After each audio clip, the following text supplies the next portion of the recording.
في اللي كان نايم ومطمن، في اللي مشغل التكييف، في اللي قاعد بيتفرج على التلفزيون، في اللي بيكلم البت بتاعته، في اللي بتكلم الواد بتاعها، في اللي فاتح افلام، في اللي بيتفرج على مسلسلات.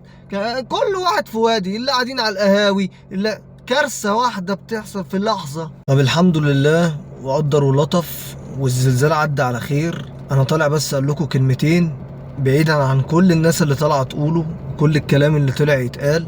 انا طالع اقول لكم حاجتين اتنين بس. دلوقتي في ناس مقاطعه ناس بقالها سنين بسبب بيت، عماره، فيلا، قصر. انا عايزك تتخيل معايا ان الزلزال ده ما عداش على خير وجاب كل حاجه على الارض. بقت فين بقى المشكله دلوقتي؟ ايه اللي بيبقى في الاخر؟ يعني دلوقتي خلاص انت فضلت عايش، يعني انت فضلت عايش موجود، بس الزلزال قضى على البيت ولا الشقه ولا القصر ولا الفيلا اللي انتوا عاملين عليها مشكله ومقاطع بسببها اخوك او اختك او اي حد في حياتك.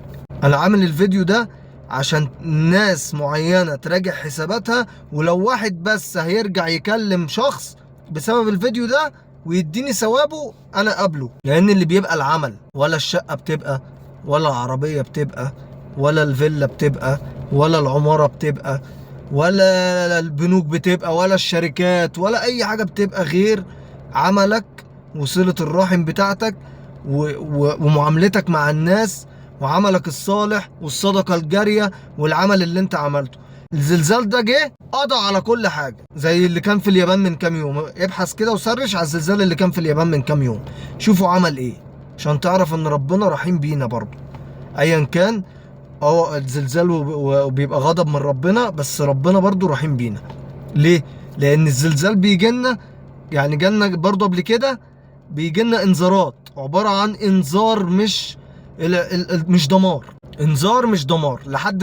لحد دلوقتي راجع حساباتك، شوف ايه اللي فاتك. انا مش بعمل اغنية، بس راجع حساباتك وشوف ايه اللي فاتك، وانت معاك مشاكل مع مين، ومين انت مزعله، ومين انت مقاطعه بسبب حاجة في الدنيا اللي احنا اصلا نازلين فيها عقاب من ربنا. يعني هي اصلا الدنيا عموما عقاب، نازلين نعمل حاجة، مهمات محددة، اولها العبادة، وغير بقى العمل الصالح والصدقة الجارية وان احنا نكمل بعض ونتعرف على بعض ونكون مجتمع كده بيعاون بعضه.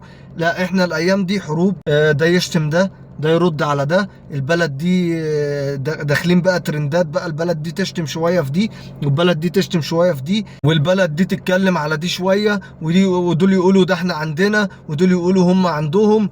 احنا رايحين على فين؟ ما تخلوش الدنيا تلهيكم اكتر من كده بعد اذنكم. وعايز الناس ما تشيلش من دماغها فكرة ان ربنا الله لوحده اللي بيقول كن فيكون، مش خبر في التلفزيون، مش بحث بتاع عالم. العلم مطلوب وان احنا ناخد بيه وكده، بس الناس من جواها لازم يبقى عندها اقتناع ان في حد قال في زلزال جاي، ولا في حد قال في مش عارف تسونامي جاي، ولا في حد قال كارثة ايه اللي هتحصل.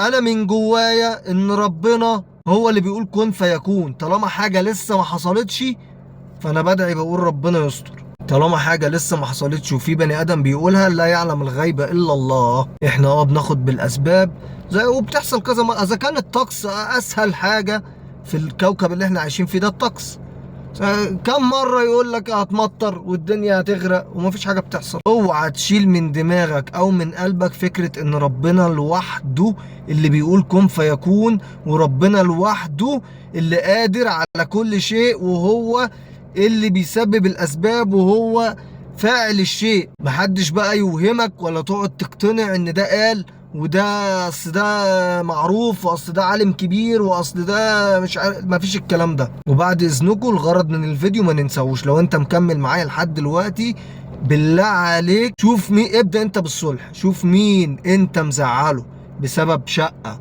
بسبب بيت، بسبب اي حاجة في امور الدنيا فانية.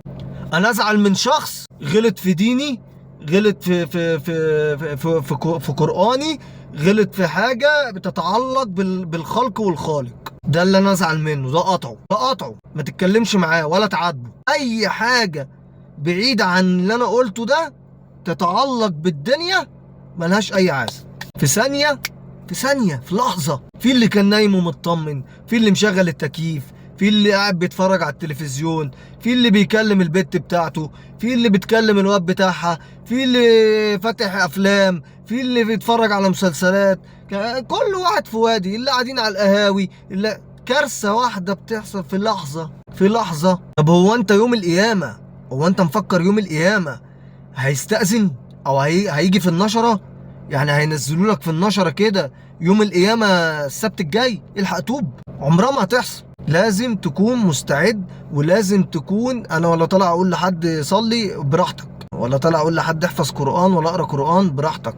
انا طالع اقول لك في حاجات لو انت اصلا بتصلي وبتقرا قرآن وبتعمل عمل خير مع الناس الغريبة وود يعني مفيش منك اتنين في الأعمال الخيرية، لو انت بتعمل كل ده والناحية التانية مقاطع أخوك أو أختك أو عمك أو خالك عشان خاطر بيت أو شقة أو حاجة ممكن في لحظة، في لحظة ما تبقاش موجودة، انت متخيل؟ يعني تيجي انت تبص كده فين المشكلة اللي انا كنت، فين سبب المشكلة اللي بيني وبين اهلي؟ فين راح فين؟ مش لاقي، كله راح. استقيموا يرحمكم الله وفوقوا لحالكم، الله يصلح حالنا وحالكم.